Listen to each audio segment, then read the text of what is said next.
Mikononi mwangu na gazeti Mwananchi lenye habari iliyopewa kipaumbele ni hatua ngumu Chadema. Ni kutokana na mvutano na msimamo wa chama hicho na ofisi ya msajili.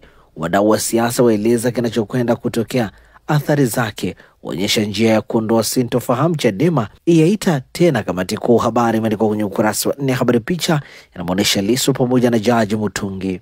Ndugu ile ndiko kwenye ukurasa wa mbele wa gazeti hili imeandika hata Chadema wangeamua kwenda mahakamani kupinga uamuzi wa msajili, yatakuwa ni yale yale. Kesi itachukua muda mrefu, wataathirika zaidi kukosa hiyo ruzuku.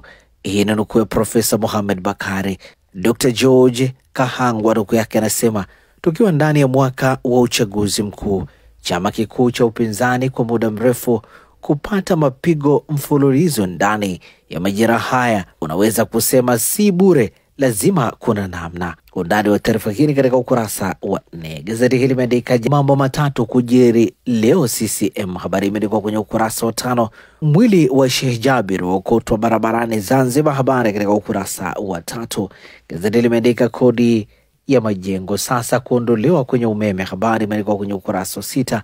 Baada ya miaka 4 ukusanyaji wa kodi ya majengo kupitia mfumo wa ununuzi wa umeme, ikiripotiwa kuwa serikali ipo katika hatua za mwisho kurejesha suala hilo halmashauri. Undani wa taarifa hii katika ukurasa wa 6 wa gazeti hili, na hivi ndivyo ambavyo limeandika gazeti Mwananchi kwenye ukurasa wake mbele.